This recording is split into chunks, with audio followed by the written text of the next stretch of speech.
Stuart, my friend, how are you today? I'm good, dude. I'm good. How are you? Yeah, man. It's we're recording this on a Friday, We are. and it's beautiful here in Colorado today. It's like sunny and 65. It's amazing. And Yeah, I'm headed that way. It is here. It's cold. It's been like in the 30s last night. I was able to participate in some Chief final night games outside.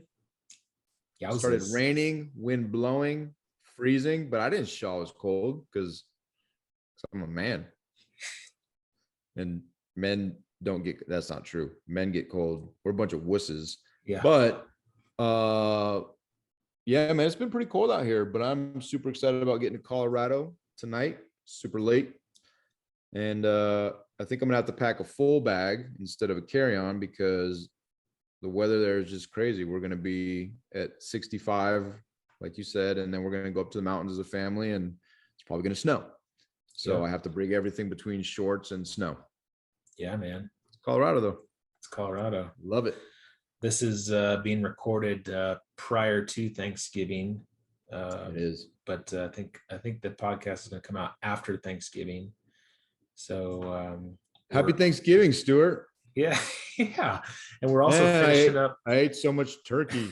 We're finishing up the 21-day Brovember challenge, so we're gonna all be like super healthy, super lean, fit, and then we're gonna go stuff our faces with a bunch of turkey and pumpkin pie Stuff our faces with family. Man. Lots of family, lots of community, lots of hanging out, resting it with what God provided to us. Yeah, man, you're wrapping up. You're foreshadowing and wrapping in some old stuff. That's what I do. Good, man. It's good. Yeah, I'm excited. This you and I have been talking a lot recently about community, and we got some things in the works and stuff, visions that we have, big visions that we have. But even before getting into some of that stuff at a future date, we recently did this Brovember challenge where we reached out to just a bunch of friends. Didn't have any expectations, didn't know what the turnout would be, but about 40 guys signed up to the challenge, and it's been awesome seeing people hold each other accountable, working out, getting in the Bible, doing things, going to bed earlier and waking up earlier and doing hard stuff, drinking more water, very, very intentional things that we talk about a lot, just being very intentional. But there's also a sense of community in that, right? We've effectively the Brovember, there's guys jumping in, talking about their beards and their kids. And it's been awesome. I've loved it. It's been some great fellowship. Yeah, man, it's been fun. Yeah, we got, text messages going on of making fun of each other and but then also like challenging each other and holding each other to that. And I know like you've called me out a few times on doing things like saying I was going to do a cleanse and then didn't do a cleanse, and then make me feel horrible for not doing a cleanse. But that's all like I don't make you feel horrible. I just said, oh, you're not gonna do a cleanse? Okay, well, I'm gonna do one. Yeah. I didn't. If you felt horrible, that's on you. But that's kind of the point. It's just like that. The community of just something simple like a 21-day challenge has been not only fun, but it's been meaningful. It's been meaningful to me, at least. And I think we, the collective we, are really missing that like a lot. And I think a lot of it could be because of COVID and us kind of shutting down things and not being as social as we used to be.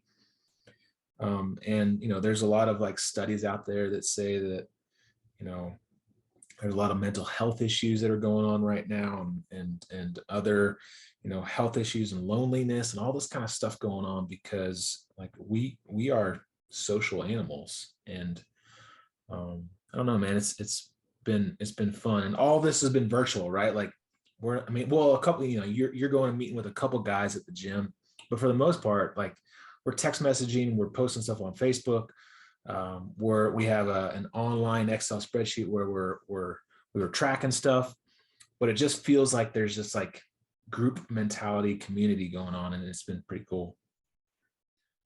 Yeah, and I noticed for me a big difference. I mean, anybody who's listening to the show knows I'm not a big social media fan. I don't, I'm not a big selfie fan and all this putting your stuff out there all the time. But I have done it almost every day, and it's because I really, really enjoyed this group.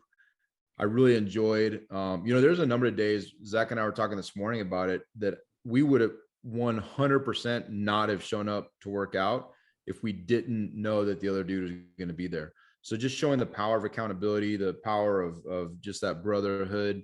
But on the social media side, I posted pretty much, out of the 19 days, I think I've posted 18 days, and I've posted like, selfies but what the point of it was just to show, it was almost kind of a joke to the other guys too. Like I could care less if anybody outside Brovember looked at those, liked them, did any of that. I don't care about any of that stuff, or what anybody thinks about my motivation for posting, right? Because people that don't know me, what I know is that I posted those things for the other brothers in that group to, one, to be like, hey, we're hitting it. Two, to make fun of, Eric or Zach or myself, the war faces. Like, obviously that's not a serious thing. It just was, all of it was fun. And what was great about it is there was accountability keeping us to go to the gym. And that could be potentially life altering. And Zach had posted a very touching thing, on Facebook about, just how he felt going to the gym and how he personally felt about when people would look at him and different things like that. That was really deep and meaningful. And it just shows some of this power of that community. And it shows the changes that can be made. And it also shows just the fun element of that fellowship. Right. And I think, you totally hit on it, is there's a lot of things that are eroding that. But I would argue that COVID just was maybe an accelerator, because, people live right here, like all the time, like they're just constantly looking at their phones, and they're they're in this self-absorbed world. And I'm not judging people, but it's not hard when you look around, and it just is, it's just right here. Right. And how many likes I get, and me posting this, and the selfie in my face, and this and that and the other, or what's everybody else doing, and I'm comparing myself to them, instead of just like use this thing for its original intent. I think is a bigger challenge now than ever before. It's a telephone, it's a phone, it's a smartphone. Yeah. So, call somebody, reach out, create that rapport and those conversations. And I'll tell you, I feel much better. And I don't know, you won't admit it, but dude, when we talk, it's a lot different than when we text. Like, how much do you laugh when we text? Yeah. I mean, we send some pretty funny texts, but I'm not like laughing, right? I'm like, oh yeah, he's dumb. But when we talk, dude, have we ever had a conversation where we weren't at some point like like really laughing? Yeah. Have we ever had a conversation that maybe a short one, and we're mad at each other about something, but even that, like, we laugh, right? Yeah. There's something to that.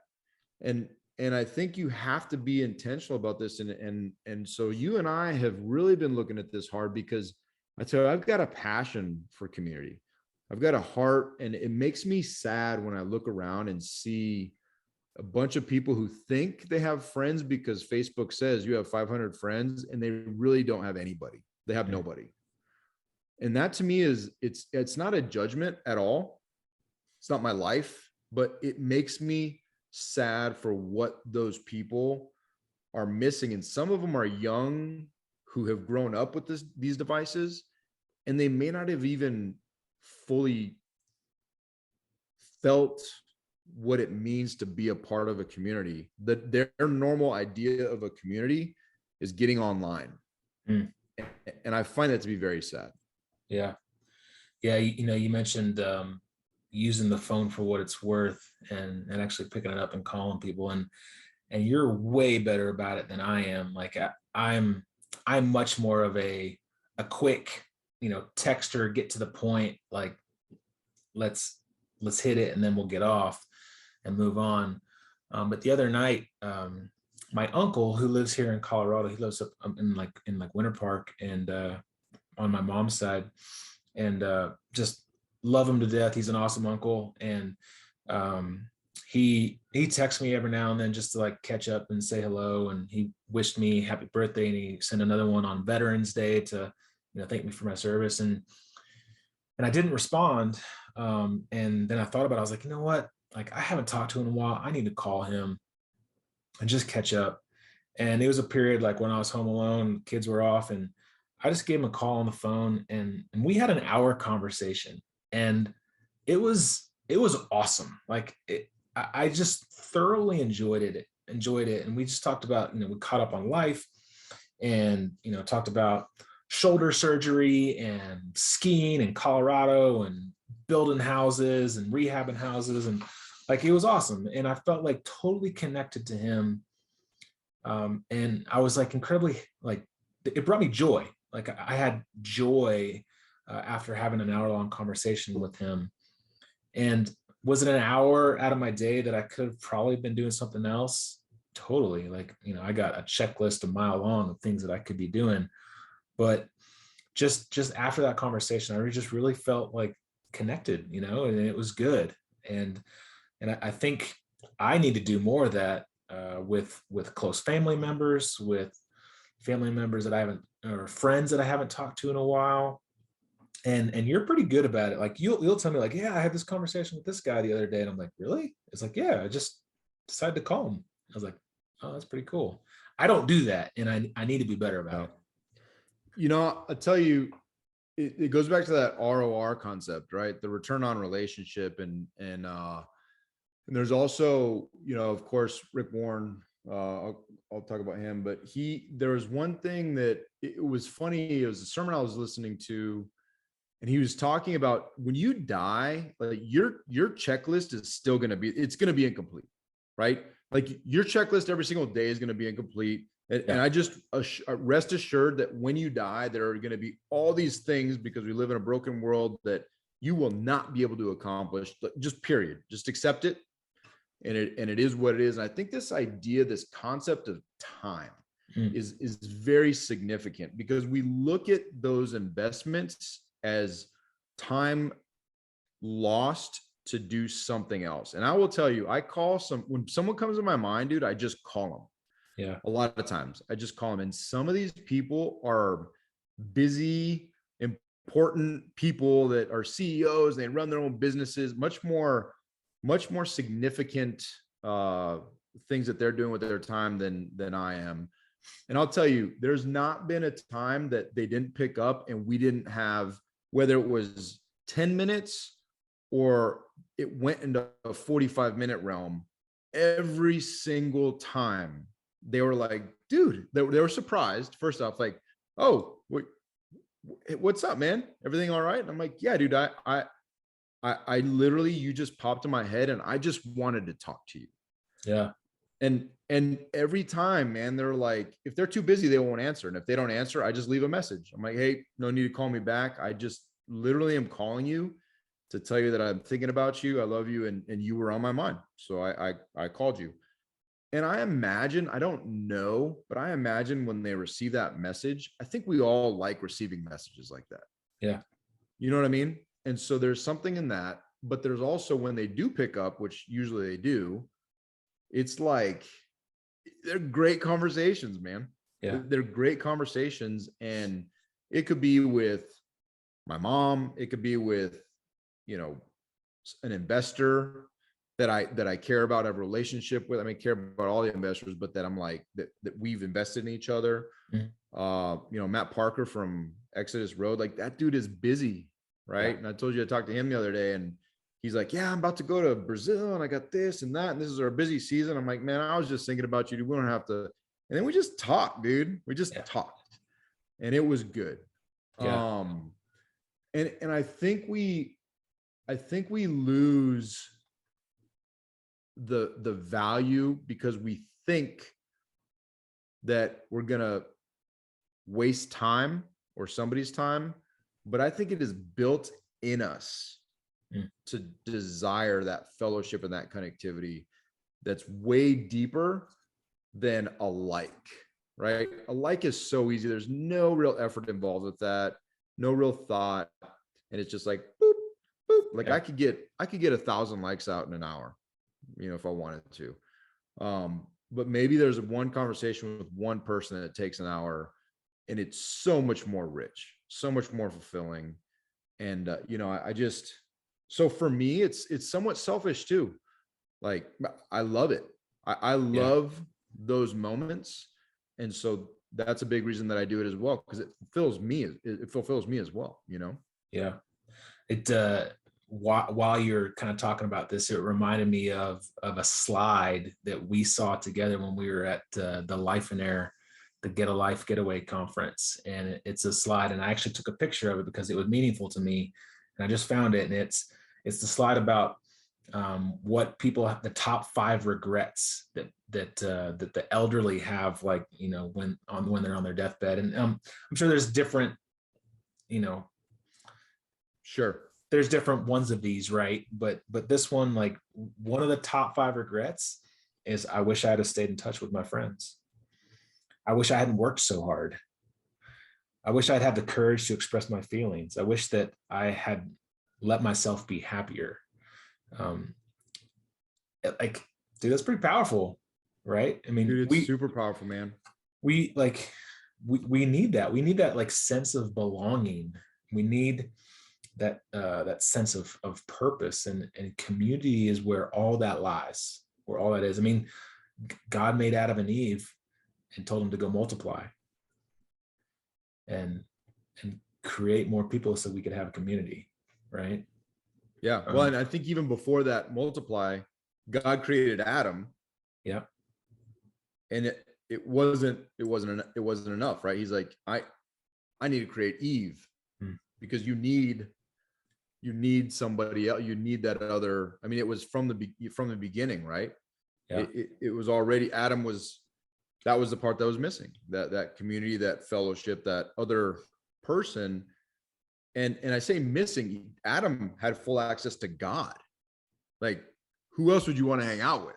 Yeah, right. But God recognized, hey, I'm going to give you this other person. And I think, it's interesting that you say that, because there are certain things that, I think about when I'm not here anymore, that are I think about this often, and what do I want people to say, and what do I want my friends to feel? And if I died today, would my friends genuinely say, and this isn't the eulogy thing, like, this is just something that pops in my head, would they say, would they know, and in their heart know that I love them, and say that I was a good friend?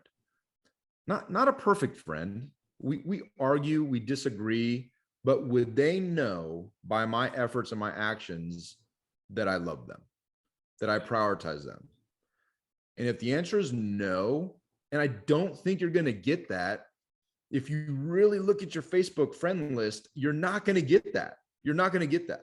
There's no way, outside of maybe you have a really tight friend that you have elsewhere, and they're the ones commenting on your pictures and your things or whatever. But if they don't really know you and you're not communicating anywhere else besides online, I just don't believe that someone's going to have that impact. And then, for my family and my kids, it's the same thing. Like, will my kids have any regrets with our relationship? And if they do, it can't be on my side. It can't be because my daddy wasn't there, because my daddy worked too much, because my daddy, whatever. It'll have to be on their side. Well, because I did XYZ, right? But my daddy was always there. Well, not always, but was tried his hardest. Yeah. And so I think there's, again, but that boils down to intentionality. For me now, picking up the phone, like, I feel like that's I feel like when someone pops in my heart, that's the leading from God. I believe that. I believe that like some random person, like Doug Spence sent me a text today, just randomly reached out and said, "Hey, you going back to Colorado for Thanksgiving?" Like, we don't talk all the time. We don't talk a lot, but I was like, man, this guy's thinking about me. He must have been thinking about me. He sent me a text. It's nice. It was great. Yeah. And so, there'll be times when people outside of your little circle, you pop in your mind. And if you give them a call, I'll tell you, it's rewarding. It's rewarding. There's a reason they popped in your mind. And I'll tell you another thing that's interesting, and I believe it's God, is a number of times the people pop in my mind.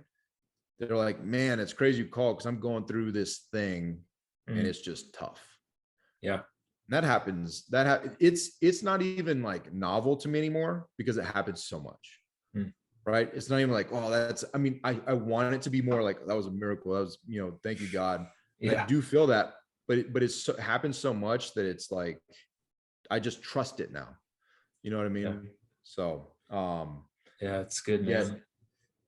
It's good. I was, so, when we kind of just thought of this topic to talk about, I was doing just some research, and I found a sermon at Saddleback Church. And it's funny you mentioned Rick Warren, because we love Rick Warren and all the stuff that he talks about at Saddleback Church. But this was actually a sermon from like a guest speaker, Dr. Ed Stetzer, and his message was about community. It was about unity and community, and it's really good. And I'll put a link to it in the show notes. But there's we're in a challenging time with unity and community right now. There is a lot of division going on in our world, and unity and community are really being tested right now. Not only because of COVID and because of political stuff or whatever, but you've hit on social media a lot, and it's interesting that social media is causing more division. News channels are causing more division than really anything else now. And there's I'm trying to find it because I wrote it down. He said something that was, I thought, pretty powerful. These media outlets, they aren't informing you anymore. They're actually transforming you. Yeah. That's powerful. And I was like, dang, that's pretty crazy. So, it's something to really think about. Yeah. It's interesting you said, because I'm not going to offer any kind of political opinion because I don't really think of it this way either. But all this stuff with, with just all the emotional, political, like, just extremism on both sides. Yeah. What was interesting to me is not necessarily my feeling. And what recently came out was this whole cartoon with AOC and Biden and the Republican, posting a cartoon about killing her and whatever, punching him or whatever it was, right? I don't even know I'm not interested at all in the specific details of what it was. What was so caught my attention is the party's reaction to these things. And I started thinking about it. I'm like, man, where's the human reaction to this? Where's the human being reaction to this? Even if whatever your feelings are about whatever was said or done, like if you hurt somebody else, just acknowledging that person that you hurt. And maybe you think, well, you're too sensitive or you don't have sense of humor, or whatever you think about it. I don't, whatever it is, where is that the humility and just the sense of humanity to be, again, I'm not talking about either side here specifically, but just in general, our go-to is not love. Our go-to is not, I'm sorry I hurt you. I'm sorry I did that. Yeah. And that is a huge, powerful thing to be able to do. And it's a hard thing for me too. My wife always says, all you have to learn to say is I'm sorry. And I see my kids, I'm like, just say you're sorry. You hurt that person. You're not the victim in the situation. You hurt that person. And I think when the community and the unity thing breaks down a little bit, you lose that sense of just normal human interactions. Like normal. To me, it's just a normal thing to be a decent person and to say I'm sorry. Yeah. And I think, but that doesn't get likes. That doesn't get, it doesn't create drama. Doesn't It's create not drama, enough drama. And you can't monetize someone just saying I love you, right? Like, it's true. And that's what's going on here, man. Like, these are weapons. Like, these are weapons of division, and like they're being monetized. Like the more drama and the more negativity, the more people like it. Like if you post something about you not liking something, people are gonna like it. Like it's crazy, man. It's crazy. Well, it is, and I'll tell you more than anything. And I see it as a waste of time to get tied into this stuff, right? The ugliness of it. It's a waste of time, and you have no influence over it. But that makes it even more sad to me. It's just sad. It really is that we've lost the ability in a lot of ways to have like normal discourse. And I'm thinking back to a conversation you and I had a couple of days ago. When it comes to politics, like you and I we don't really talk a lot of politics, but I don't in general anyways. But when we do, you and I tend to disagree a bit. Like you and I have had different life experiences and we look at things a bit differently. And the conversation we had most recently was about the most polarizing thing, for the last year. And it's COVID. We were talking about vaccinating our children. Yeah. And in that, dude, that has caused more people to like just hate each other than anything I can, outside of like a lot of the race stuff going on as well. And again, politics, but the vaccine. Yeah. And you and I were able to have to have the course that we are going to drive our families, the things that we're going to do in our household, and the reasons why we're doing those things. Yeah. And what's cool is we could even, not with the intent of convincing each other, because your way for you is right, my way for me is right. And I do believe that there's right and wrong, there's truth. Like I'm not a very, what's it called? Relativist that, well, if it's good for you, it's good for, dude, if you're going the wrong way on a one-way street, like you're going to kill somebody or yourself. Like there are right and wrong, there are rules. Yeah. But these things are not black and white. And I walked you through my thought process and boiled it down to two decisions that I had to make. And you potentially, it's just a different point that you consider. Yeah. We both grew from the conversation. We may not, our ultimate actions may not be the same, but like, do you judge me whether I vax or don't vax my children? Like, are you going to not talk to me anymore? Of course not. That'd be silly. Yeah. Right. But we've picked on these things instead of, and I'll tell you another thing from that same sermon, division is more natural. Yeah. And the desire to argue and this where our hearts are, it's easier and more natural for us to go down that path than it is to create unity and community and find bridges, because you got to build a bridge. It's easier to break a bridge than to build a bridge, right? Yeah. Well, and we have to be humble. That, like, you have to be humble. And this is one of his first points, is the foundation of unity and community is humility. Yeah. Like, we don't have to agree on everything, but humility is a key factor in still being unified as a community. And, like, we're not going to always find a reason to agree, but we can still love each other. and we can Yep. still like find our passion and our purpose and be connected and be best friends. I mean, I'm always on the lookout for a new best friend, but Of course. Yep. like, Naturally. I mean, we still love each other, right? And there's Right. humility in that, because hey, maybe I'm not right in the decision that I make, and maybe it's different than what you've made, but we still have these values. We still have our spiritual values that we can connect with, and that's super meaningful, man.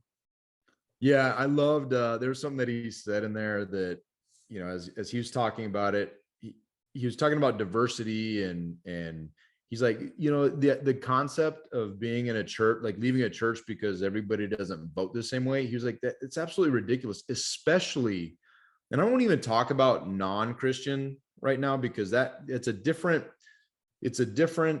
not different in that, I separate people. I'm simply going with what somebody says about themselves. And if someone says, I am a Christian and I love Jesus, that tells me something about that person and what their value system should be. Yeah. Right? What it should be. And so one of the things that he said it's absolutely ridiculous to not seek a church that has diverse colors, points of view, all that stuff. He said, if you dislike variety in your church, you're going to hate heaven. You have to. And I was like, that is so good. That is Yeah. so good, because he's like, dude, heaven will be hell for you. He didn't say that. I'm adding that in there. Right. Heaven will be hell for you if you don't like variety. Do you think when you get to heaven, like I pray to God, everybody doesn't look like you, because then I'll be like, dude, I'm out. Yeah. Because that face, right? But when he said that, I've never thought about that. Yeah. But I'm like, yeah, dude, that would be pretty darn horrible. And Rick Warren talks all the time about variety. And he's like, what a boring planet we would live on if everybody looked the same, talked the same, smelled the same.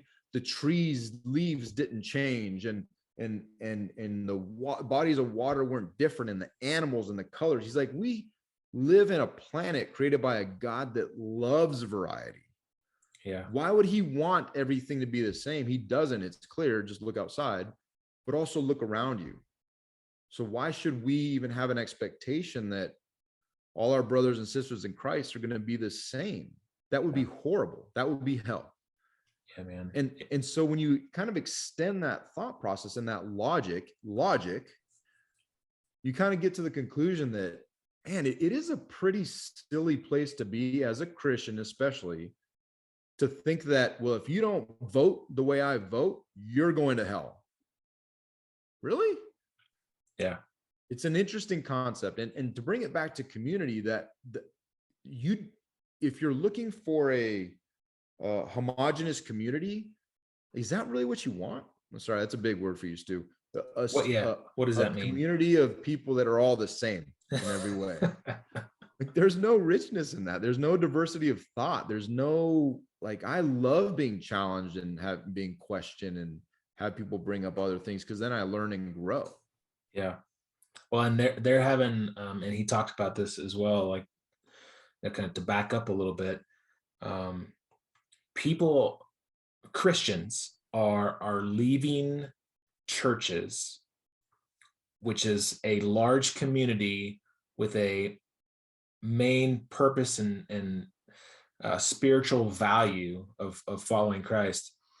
And they're leaving these churches because of these decisions that pastors, the lead pastors and the church leadership are making on ideologic, like, things going on, right? COVID, race, politics, all these things. People are leaving churches that they've potentially could have been, in that community, members of churches for years, tens of years, 20s of years, and they're now leaving churches because of some ideological issue going on. And we're not even ideological, but like potentially as meaningless as a political issue. Yeah. You know what I mean? Like, as meaningless as a disagreement about something insignificant to the big picture. Yeah. And they're calling it the great sort. People are leaving and going to different churches because of, these insignificant decisions going on. And he says that people are being discipled by their cable TV channels and social media channels instead of their pastors at church. And it's crazy, man. It's crazy. Yeah, dude. And the part of it too, again, like if you feel a certain way strongly, like I'm good with that, as long as you can have, like you've done any kind of, we talked about this the other day with the vaccine stuff. I'm good as long as your opinion isn't just completely fed to you by whatever your news station. Like when I say I'm good, it doesn't matter if I'm good or not. I'm not judging you. Yeah. It just simply means I don't have time to have a conversation with you if your talking points I can find on Fox News or CNN, right? Like there's nothing original about that. There's nothing compelling, and those opinions are very easily found. What I want to do is talk to the person that, if say they're anti-vax and they want to talk about, and they've read actual source documentation, let's not even talk about the vaccine. Let's just talk about the Bible.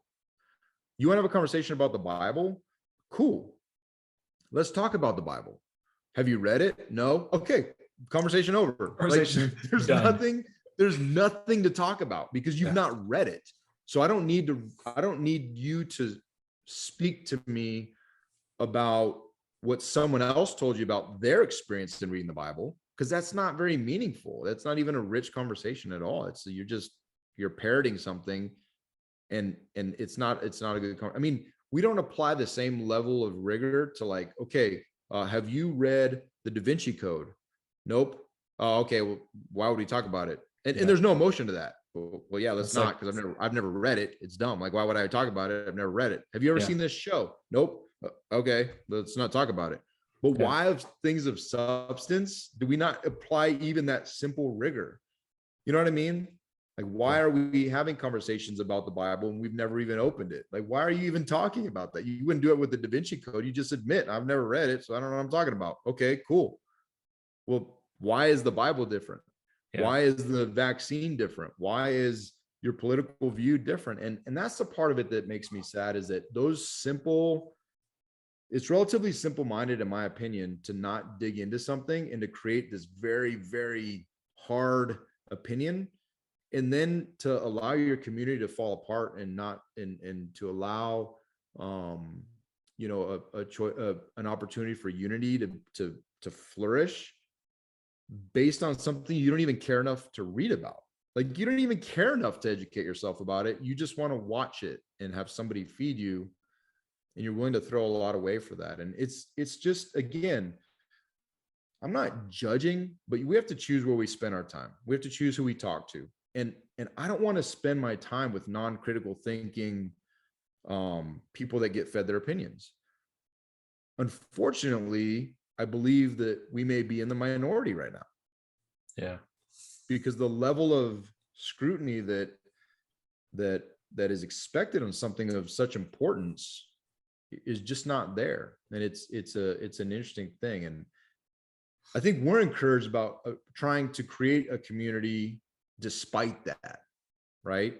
Yeah. Like, how do you break through those things and appeal to something? So what is so important to somebody that you can appeal to that and start mending those rifts and those gaps? How do you break through that? Yeah. And I'm super excited about that. Yeah, man. Well, and he touches on that. Dr. Stetzer touches on that too, and he brings it to the Bible because it's a sermon. And there's a couple of verses in Philippians where Paul's talking, and I'll read it here and share it. And it's kind of the answer, right, to how we get back to being focused on community.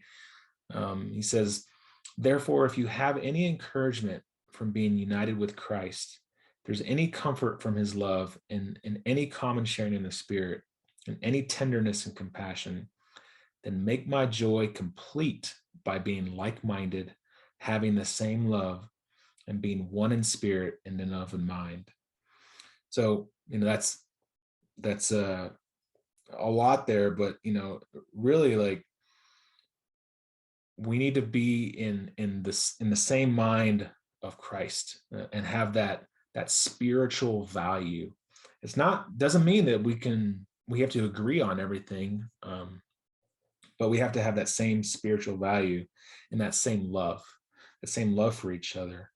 And he talks about the 1 Corinthians 13, that the love is patient, love is kind, Love chapter. the love chapter. But he says, it's funny, he says like that everyone uses it for marriage, but it's not really about marriage.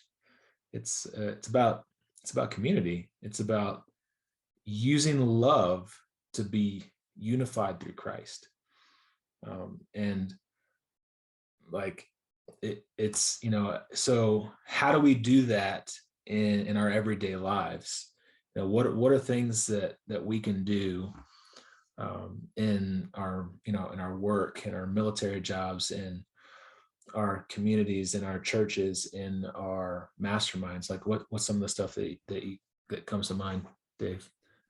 Well, and I just want to read this because and I would offer, because I think sometimes people, when we talk about the stuff, they think we're preaching, right? And oh, you're just preaching Jesus, and but let's pretend like the words I'm about to say, let's just pretend that they don't come from the Bible. Okay. So let's just pretend for one moment, we'll hit suspense. We do it all the time. We suspend reality all the time when we're watching the news and get our opinions fed, right? So let's just pretend like this is not from the Bible. And you tell me what you disagree with in any of it. Okay. So love is patient. Love is kind. It does not envy. It does not boast. It is not proud. It does not dishonor others. It is not self-seeking. It is not easily angered. It keeps no record of wrongs. Love does not delight in evil, but rejoices in the truth.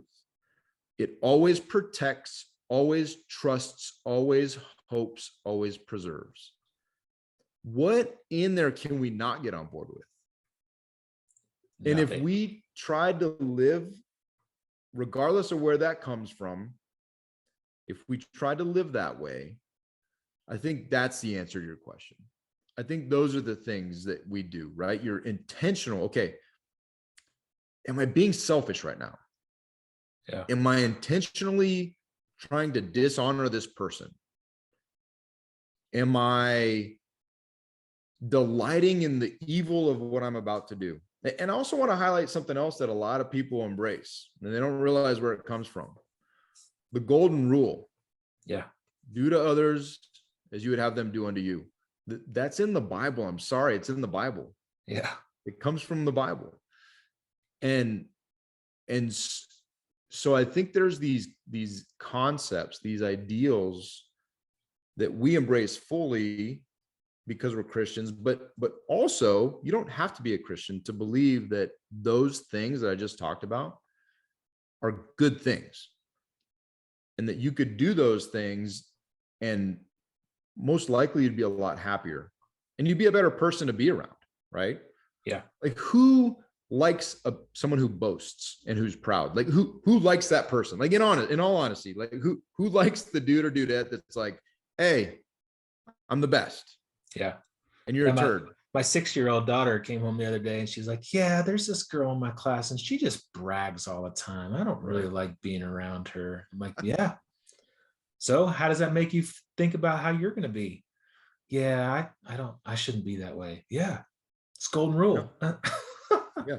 Like I'll tell you, man, and so I think that's the answer to your question. I think the intentionality of our attitudes and what we do is so difficult and it's so hard, but it's so important. And I'm just coming out of, I've been, as you're tracking, I've been pulling some 16, 17 hour days because the chief season and coming through that. And I learned a lot. I've been doing this since I was XO and CO, so a few years now. And they've been gracious. Those that aren't in the military or not in the Navy, what's chief season? Right. So in the Navy, making chief and I actually think military wide, nobody does it like this, but making as an enlisted sailor, making E7, the seventh rank as an enlisted sailor, chief in the Navy is the most significant rank. Yeah. I think in the military, nobody else does what the Navy does to get their anchors, to make chief, to get that rank. Yeah. And so, by the grace of the mess to allow me, the chief's mess where the chiefs hang out, to allow me community of chiefs to come, their community, yeah, to allow me to come and observe and be a part of that is a huge honor that I'll never forget. But what they do is they take these people from a variety of backgrounds, colors, creeds, religion, everything, and they teach them what it means to be a chief petty officer in the Navy. And there's a common foundation of love and family. There's a lot of love and family talked about there, and brotherhood and sisterhood. They call each other brother and sister. That's what they call each other within the mess.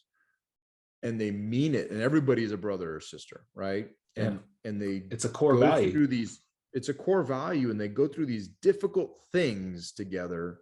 And they've been doing it for over 100 years. And when you come out on the other end, you are a chief petty officer. You go through, you get accepted into that community. And why I bring that up is it was eye-opening to me. And as I was speaking to them today, it hit me. I was just like, man, you guys take the beauty of the mess is its diversity. That's the beauty of the mess. You take all these imperfect people, we have all our junk, all these individuals, and they become part of the mess. Yeah. And all chiefs, past and present, are part of their family.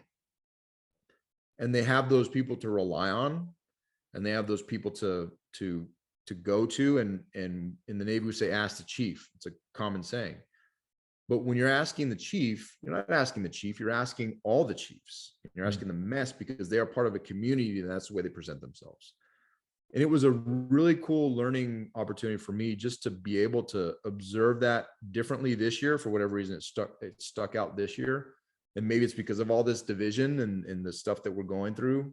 But it was such a beautiful thing to see that the mess has endured all of that. And you look at the mess, and dude, it's this is the chief's mess. Sorry, it's not a mess, but you look at the chief's mess, and nobody looks the same. Yeah. Talks the same, acts the same, is from the same place, is has the same political views. Like, there are extremes and everything in between. But you ask them, what are you? I'm a chief. Who are you? I'm chief so-and-so. And that is so strong. And it just really resonated. I'm like, man, how do we create that? Yeah. Outside the military. Well, I think that's, the so what of this episode is, I think that, right? Like, whatever community you're in, as a leader of a community, and that could be the community of your family, it could be the community of your church, that could be the community of your job, your business, be the community of a mastermind group, a small group of church, like whatever that is. What can you do as an individual to take multiple individuals and create a community? What can you do? And I think now more than ever during this divisive time, is really good to think about. Yeah. And I'll tell you, I would just encourage you also to, listen. Find somebody that you don't necessarily agree with, and just listen. Just don't be planning your argument. Don't be planning the next thing you're going to say as they're talking. Just listen. Be intentional to hear what they have to say, and you might learn something. You may actually find your opinion change. When you find out, you can see this a lot, like culturally, when you sit down with somebody who looks different than you and you say, okay, tell me, just tell me a little bit about like where you came from and why, let's talk about that. Make it hard. I mean, you don't want to like go find, a black friend and say, hey, tell me what it's like being black. Like that's not what I'm talking about. Cause that just puts that person in a weird spot. But if there's an opportunity to sit down with somebody, and I had opportunity, I was working for, my last boss was a black woman. And so we had a lot of opportunities to talk, and I just asked pointed questions. We had that rapport, we had a relationship of trust. And I would just ask her, I was like, well, okay, so when you talk about like when this thing happens, like how does this make you feel? And give me some of your experiences. Dude, I'll tell you what, man, your eyes will be open to experiences that you never knew happen, and from somebody else's perspective, and you realize how real a lot of it is, and it changes you. Yeah. It changes the way you think about what you see on the news. And you're like, wow, I just never thought, it's not something I ever had to think about. So why would I? Right. And it's basic stuff. You know what I mean? Like it's basic stuff like, okay, I'm a black mother, I have black sons, and they are not allowed to play with toy guns outside. I'm like, huh, that's interesting. Why is that? And she walked me through her experiences. I can't judge that. I can't change that. She's telling me, and I'm learning. And I'm like, that is not something that that's just not a part of my calculus at all. Right. And again, it's not to be, you can take that how you want to take it. It's not to be political. It's not to make a point. It's simply the point that I'm trying to make is I sat down, I asked a question, she answered and gave me her life experiences, which I have no right to judge because it's not my experiences. And I learned something that blew my mind. And so I think the more we do that, the more we realize that we're not really all that different. And we can actually create these opportunities to be patient and kind, not envy, to not boast, not be proud, to not dishonor others, to not be self-seeking, to not be angered, to do not keep record of wrongs, to not delight in evil, but rejoice in truth, and to protect and to trust and hope and to persevere. And I think those things are really good things, good place to be. And at least trying to get there is huge. Yeah, man. I like it. Friend. Yeah. It's kind of heavy, right? It's a bit more serious, but I think it's important, dude. I think at some point you have to dig into your passions. And what I love is that this has become such a passion for us and such a focus that it's even got me to post on social media. It has nothing to do with, I'll tell you, it 1000, and you know this, and you know me, and I don't care what anybody else thinks. I care about what the people that I care about think. And because you've seen the difference and we've talked about it, but you know why it is. And I've been so excited about these texts that we have in these groups that nobody ever knows about. Nobody can I guess in the group, they're like, I loved an image, but it's such a vibrant, it's cool, man. Like it's awesome. Brovember has been so much fun because all the dudes are just like, they're getting in it. Yeah. And it's a community. It was a community that we created like that, with people that we already cared about because they're in our phones and our contact lists. And it's been rad, dude. And so that's why I've been posting, because it's fun. Yeah. And lives are being changed. And that's cool. Super cool. Super cool. Well, this was, I mean, like you said, kind of a heavy topic, but at the same time, like it could be a really fun topic and really, really amazing. So, hey, pick up the phone, like start a community, call your uncle, call your grandma, call your best friend from high school that you haven't talked to in forever. And like David said, like, hey, just listen. And let's get like strong communities back, because I think we need it. Yeah, I agree, dude. And I appreciate you. This was you had you found that sermon, and you put this kind of this idea of this podcast together. Obviously something that is on our minds and we're passionate about, but I really appreciate you making this a topic of something that we should discuss, because I think it's good, man. I think it's great. I love it. I think it's great. And we are very open to, if you need someone to talk to, you want to call, hey, reach out to, well, probably call me, Stu. He prefers a text. He's not there yet. I'm not there yet. I'm working on it. I'm just joking. But it's I think there's people that are hungry for this, and it's super exciting. While there's a lot of negative and all that junk, like you have to have a filter, right?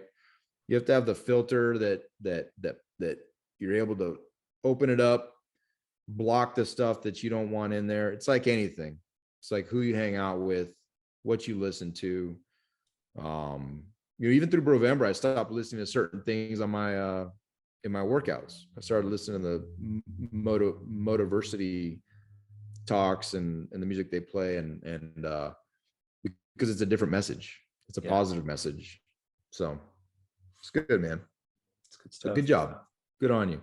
You're welcome. I need to work on that. You're welcome. You're welcome. That's good. That is another one that's hard. People to accept the thank you. It's good. Guys and gals, hope you got something out of this. And hope you had an amazing Thanksgiving. And hey, the holiday season is upon us. Make sure we're going into the season with the right reasons, the right purpose. Hang out with some family, some friends, and most importantly, go fill your storehouse. And this time, be humble. Yep. Always serve. Yep. And lead well, my friend. Continue to lead well. See ya. See ya.